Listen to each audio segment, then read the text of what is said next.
This episode of the LCTV News is brought to you by Leo Inc., Daolis Brothers Construction, and King Movers and Storage. Good morning, everyone, and thank you so much for tuning back into another episode of the LCTV News.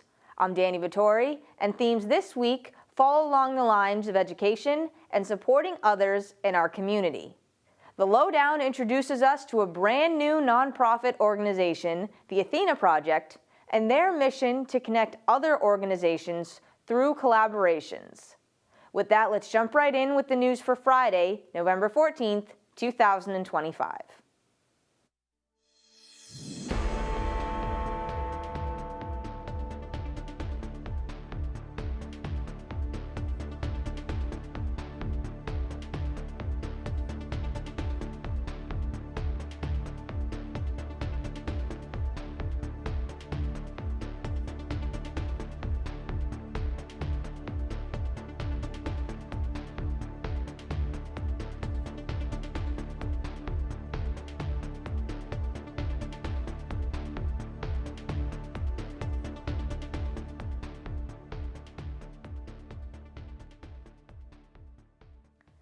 The Leap for Education, after school, and summer programs have received a $100,000 grant from the After School Alliance and New York Life Foundation. They were one of only 15 organizations nationwide to be selected for this 2-year grant. LEAP operates in partnership with Lynn Public Schools and runs at Thurgood Marshall Middle School, serving approximately 85 students during the school year and 100 in the summer months. While LEAP is based at Marshall, any student who lives or goes to school in Lynn is eligible to participate. This most recent grant will be used for new initiatives, supporting students transitioning into middle school and from middle to high school, while also combating chronic absenteeism. LEAP's mission is to support students in their personal, educational, and career growth by increasing opportunities and promoting equity. LEAP also offers high school programming and post-secondary advising for youth as they transition out of the LEAP Dream More program. And the Lynn Public Health Department has begun their 4th annual Socks and Scarves Drive, and they are asking you, the community, for donations. Beginning November 5th and running through the winter, they are collecting items such as, but not limited to, new socks, scarves, hats, and mittens. All donations can be dropped off in the Community Resource Room, Room 108 of City Hall during normal business hours. For more information, contact the Lynn Public Health Department. Lynn celebrated Veterans Day with their annual breakfast and ceremony at City Hall. There were several speeches, a presentation by the Lynn English, JORTC, and Lynn All City Band. Then every veteran in the audience got the chance to come on stage, say their branch and rank, and receive a pin from Mayor Nicholson. Today we come together as one community to express our gratitude to those who have defended our freedoms, protected our democracy, and stood for one another, here at home and abroad.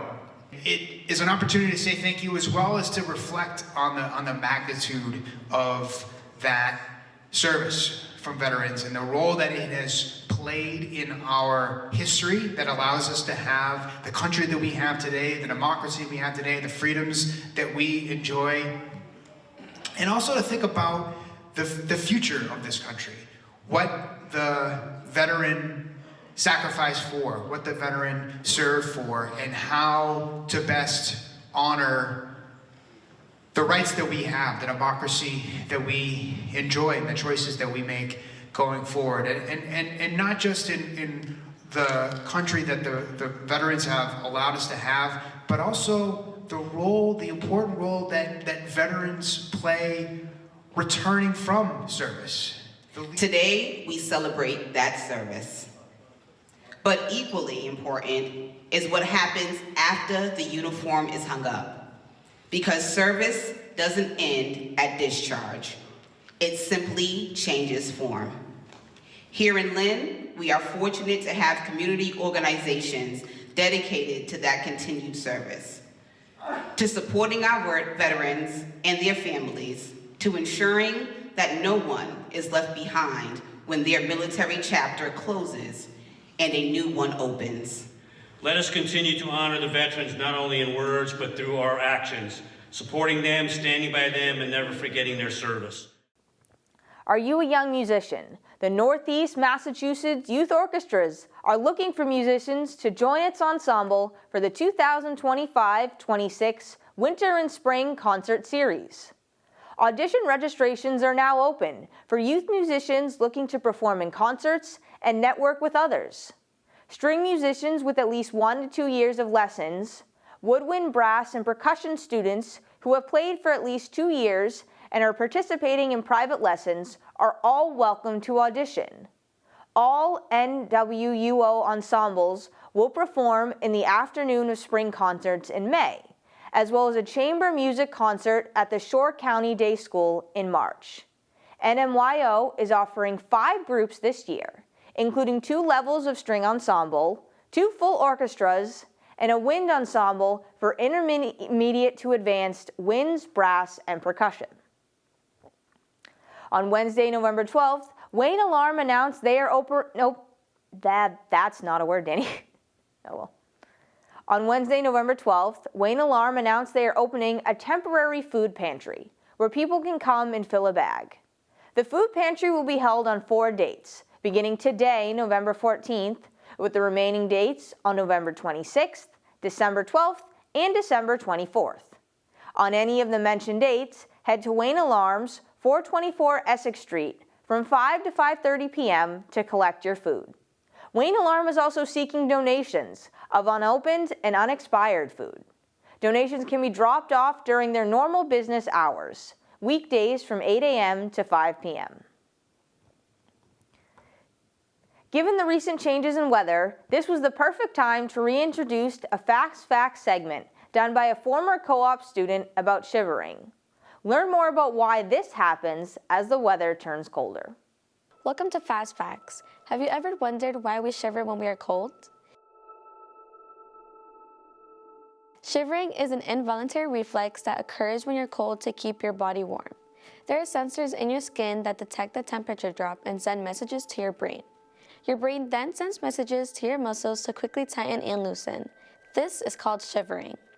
Muscle movement generates heat, which helps to keep us warm. Shivering doesn't last long, and it should stop once you get warm. We are not the only mammals that shiver. Cats and dogs also shiver when they are cold. We start to shiver when our body's temperature drops down to around 97. Part of this is because of homeostasis. Shivering is one way that your body tries to produce more warmth and make up for all the heat it is losing to the cold. We don't just shiver because we are cold. We could shiver because of viruses, illnesses, or infections. Your body is just simply trying to maintain a condition of balance. Thanks for watching Fast Facts. Hope you learned a little something. Old Soul New World is partnering with the Millennial Athena Project and Cultura Dance Academy for their 2nd annual toy and jacket drive.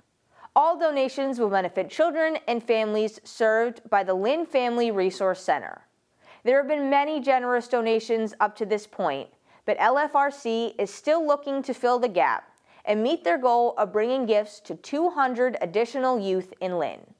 Residents wishing to donate can bring new unopened toys and jackets for kids aged 1 to 18 to any of the 4 drop-off locations, located at Incubate Co-working, Cultura Latina Dance Academy, the Lynn Family Resource Center, and Toomey's Cleaners. Monetary donations are also welcome through their fundraising platform, with 100% of the proceeds going directly to the families. This drive will conclude with a holiday give-back event on December 12th from 6:30 to 9:30 p.m. at the Pallet Function Hall in Lynn.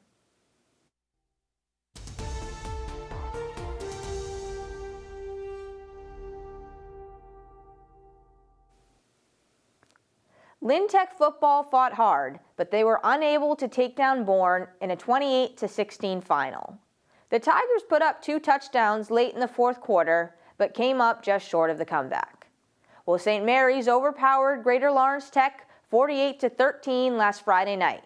Right out of the gate, it was all Spartans, as Michael Sherman returned the opening kickoff 92 yards to the house, and the defense forced a 3-and-out on the other side of the ball.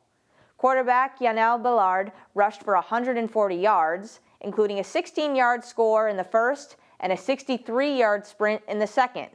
By halftime, it was 28-7 Spartans, thanks to a Rowan Merriweather score. Merriweather then caught a 32-yard strike, and Tyreen Hugh finished the third off with another rushing touchdown. 8th-ranked St. Mary's will now face top-seeded Shawsheen Tech Valley.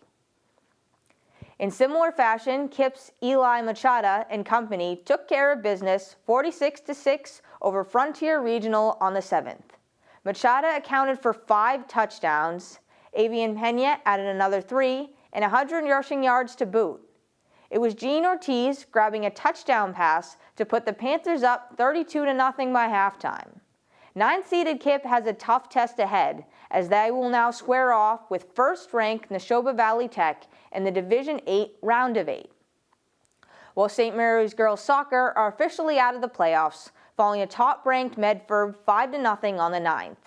It was scoreless at halftime, but Medford found their offense for 5 goals in the second. The Spartans end their season at 10-7-2. For anyone who is still unsure about the Patriots these past 2 weeks should leave no doubt. New England traveled to Tampa and brought home a 28-23 road win on the 9th, before hosting and beating the AFC East rival New York Jets 27-14 on Thursday Night Football for their 7th and 8th consecutive victories.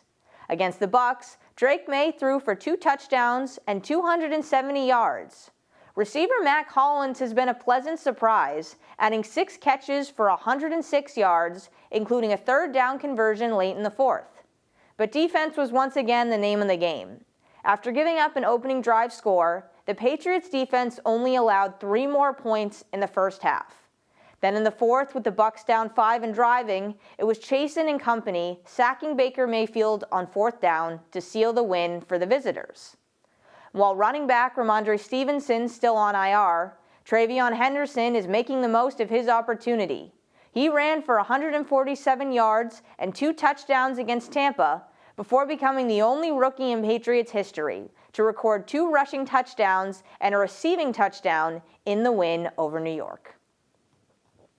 In a city with more than 300 nonprofits, one more was just added. Zosia VanMeter founded the Athena Project as a way to facilitate collaborations between existing nonprofit organizations while increasing communication. She was our guest on the Lowdown this week, providing insight into how and why she chose to found the Athena Project and her goals to expand over the next few years.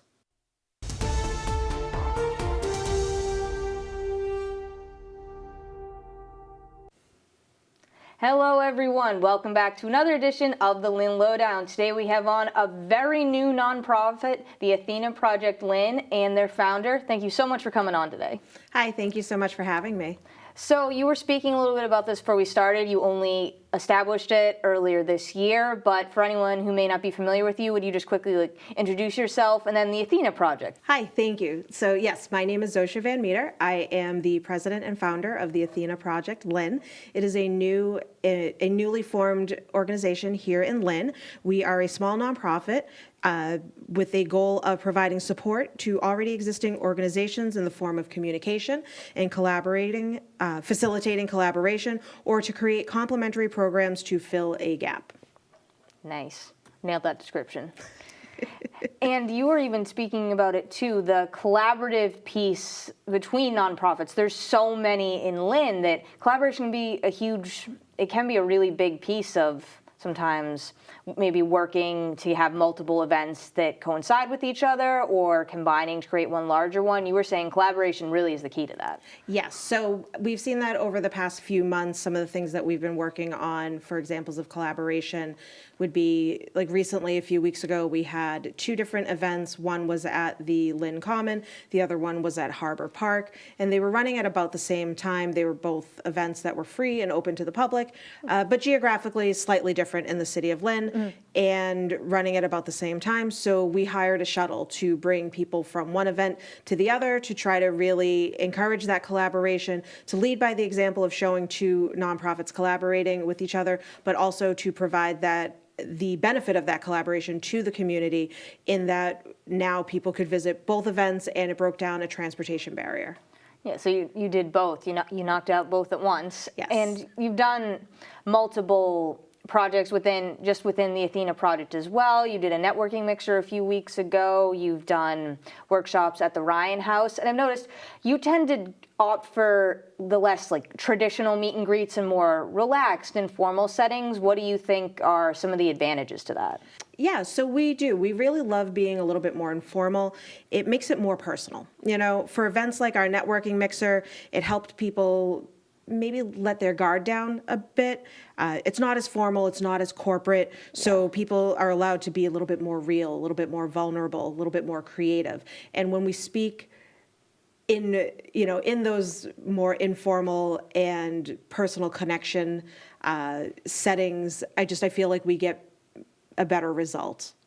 Yeah, I agree. People could be a little bit more relaxed, as opposed to I've walked into certain events and everyone's dressed up. It's very formal, and I immediately just get more nervous. Yes, the networking mixer, we started off with an icebreaker, tossing around a beach ball that just had questions on it, and when the beach ball came to you, you just read a question and you answered it out loud, and that's kind of the vibe that I wanted to bring out. Just something that is, that it is. It's just a little bit more informal, a little bit. We want to break the ice. We want to be able to have free-flowing conversations without the pretense of, having to be super professional, having to speak a certain way. Just let people bring their whole selves, their whole ideas to the table, and just be able to spitball ideas without any judgment. And as you said, you have all these nonprofits, which is an advantage because they're not in competition with one another. Correct. You want them all working with each other.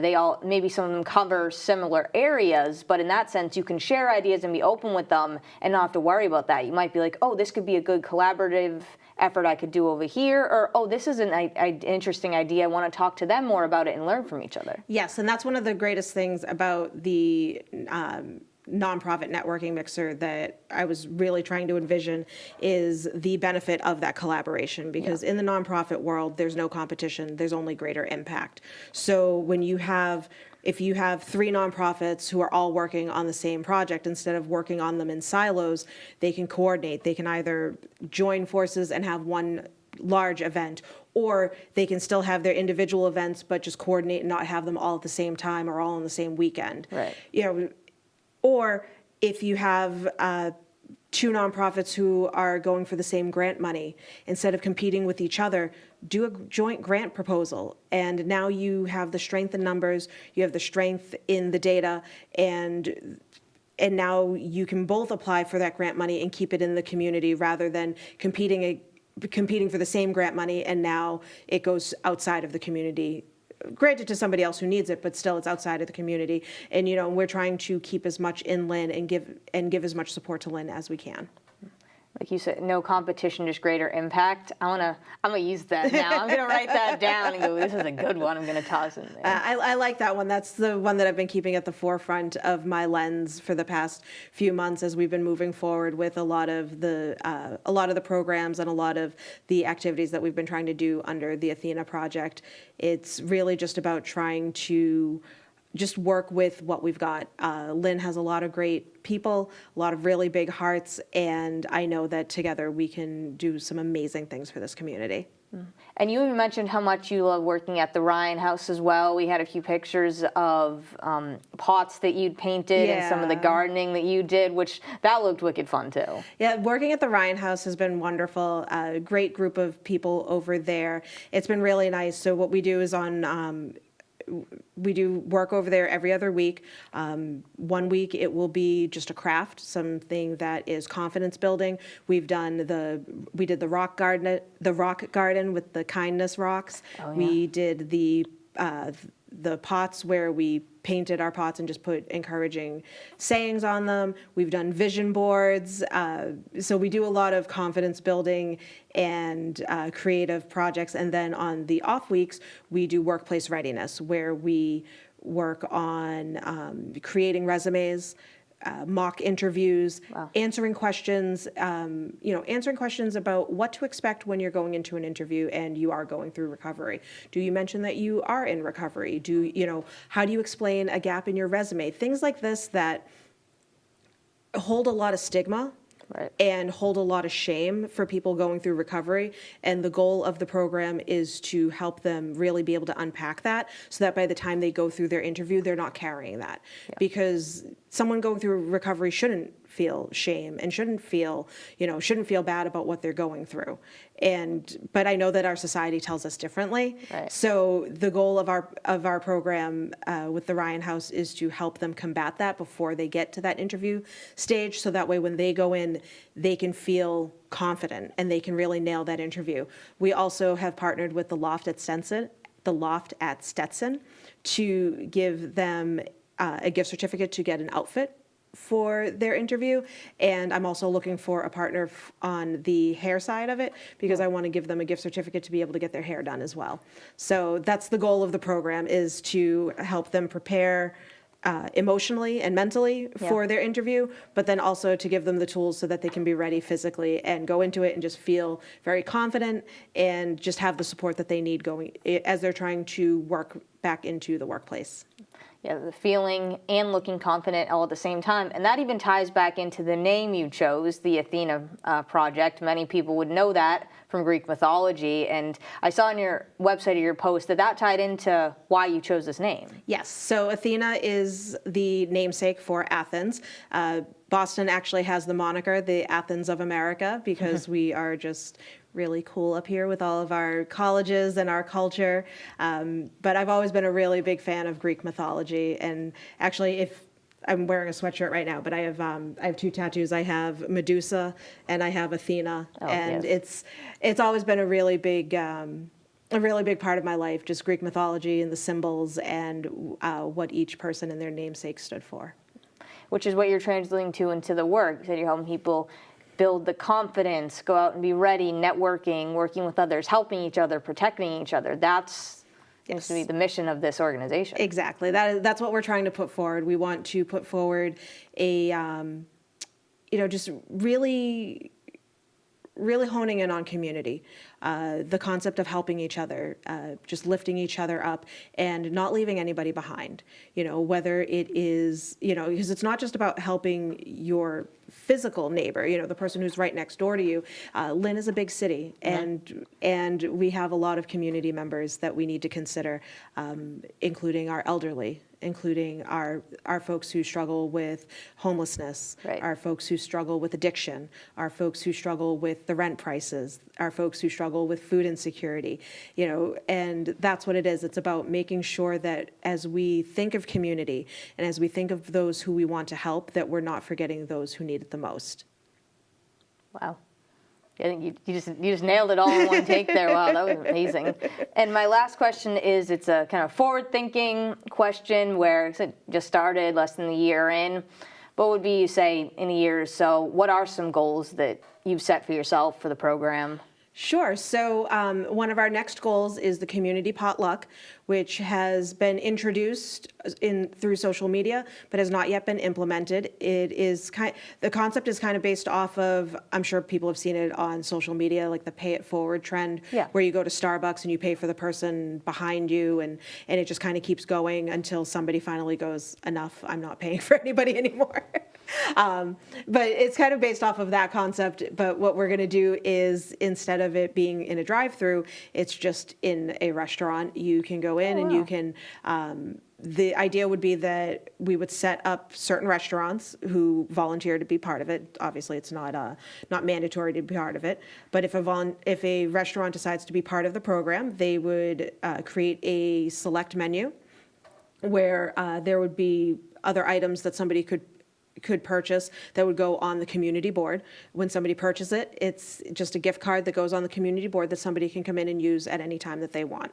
It's because it's about one, helping people who are food insecure, and for people who are food insecure to know that there is a system or that there are resources out there and they know where to go. And two, it's also about being able to find a need for that food insecurity with dignity. I want to implement that program. In theory, the short-term goal would be within a year for that to be a citywide program, so that people would know that if they needed a meal, where they could go. Ideally, I would love to see places that are downtown where we see a lot of the need, or honestly near schools, because it's not just about people who are homeless and outside of My Brother's Table. It's also just about students. It's about the fact that we have a lot of families who are income burdened, and you might have a student who's like, hey, I just want to be able to grab a slice of pizza and a soda after school, but being able to give your kid $10 just isn't in the budget this month. And that's fine too. So it's also about being able to fill the gap for families and students, just to be able to grab something quickly after school, in between extracurriculars. And then for a long-term goal, I guess maybe my 5 to 10 year goal would be to eventually own a mixed-use commercial building, something that has 1 or 2 commercial units on the first floor and then residential units. Nice. I want my residential units to be all affordable housing, and the 2 commercial units downstairs, I want to have one that I would call Athena's Closet, and it would just be a consignment shop for anybody who needs interview clothes or school clothes, whatever it might be, with a specific focus on gender-affirming clothing. And the other side would just be kind of like a little mini career center, and hopefully be staffed with people who could help folks write resumes or answer any interview questions that they might have. So that's the goal eventually some days, to kind of have like a one-stop shop for career building. Well, I'm definitely excited to see that go forward. I'm really excited to see that in the future. Yeah, big dreams. We'll see if it happens, but it's definitely on the vision board. Yeah, well, big dreams are how they start, right? So, and I think you'll be able to do it. I hope so. But for now, you've done so much work in the community, even just first starting, and I just want to thank you again for coming on, speaking about it, and I really look forward to seeing all these short and long-term goals in the future. Awesome. Thank you so much for having me today. Of course, anytime. And once again, I'm Dani Vittori. This has been the Lynn Lowdown, and we'll see you next week with more guests.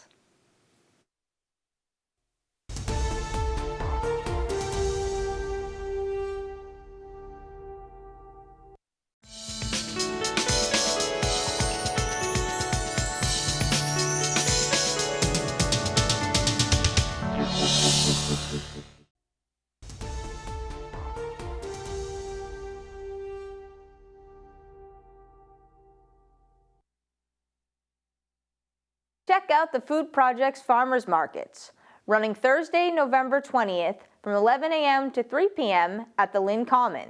They have fresh fruits, vegetables, and other produce that is all SNAP and HIP accessible. This is the final one on the Common, as the market shifts inside to 8 Silsby Street.